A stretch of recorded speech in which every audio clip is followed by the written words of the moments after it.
Hi, my name is Aditya Ranganathan, and I'm here to talk about my implementation of Project 3 in CS424, which is Big Yellow Taxi.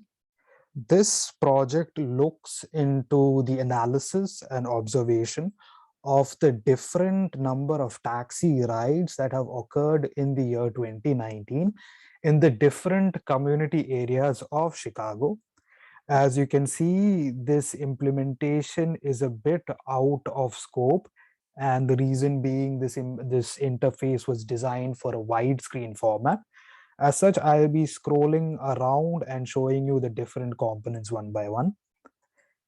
I'll first draw your attention to the sidebar panel that you can see here. This allows users to take control of the data and allows users to filter the data according to their own requirements. As you can see from the first option, areas outside Chicago, this allows users to either include or exclude the data of community areas that are not part of the Chicago boundary.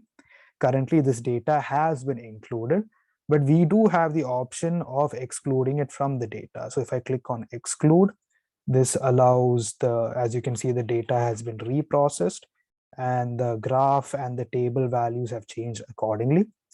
Similarly, users have the ability to view the data based on different metrics.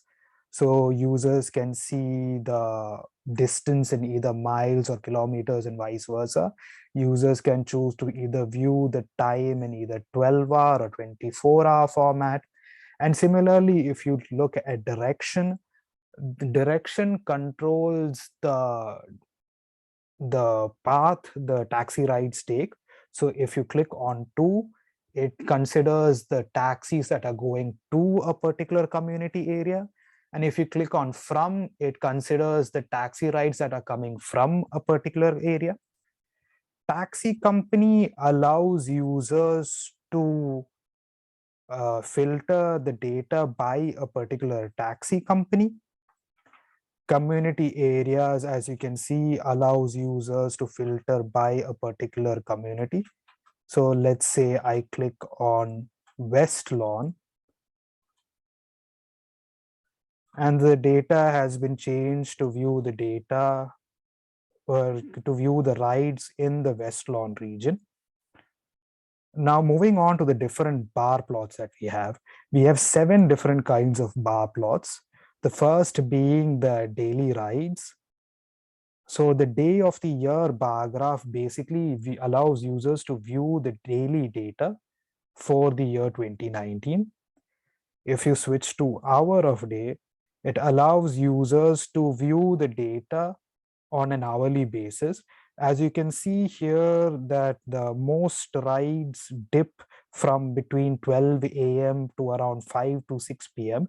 and again starts increasing up to a peak of, let's say, 140 rides at around 4 p.m. and again declines back. Then we look at day of week, where again the number of rides is considered based on the day in question. So as you can see here, the number of rides is pretty low on Sunday when compared to, let's say, Monday, which has the highest number of rides according to this graph. Then you have month of year, which allows users to view the data on a monthly basis. The binned mileage, which allows users to view the number of rides based on the mileage. Here, users can change the metric from miles to kilometers to get a more deeper understanding of the graph. Then you have the binned trip time, which again allows users to view the number of rides based on the trip time. This can again be switched. And finally, you have the percentage graph.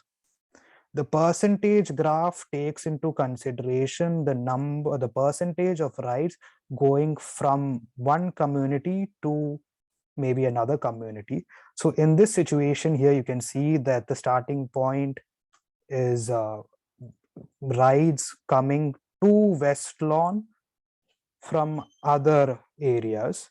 If you switch this to from,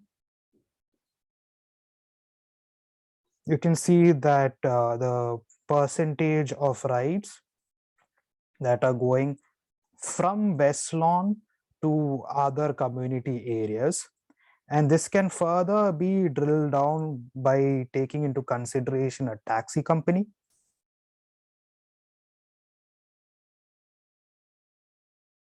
So for the 5-star taxi company, the rides going from West Lawn to other categories from other community areas are given here. And you can see that the maximum is near south side. The table given here corresponds to exact values given in the graph area here. And that's all for this implementation.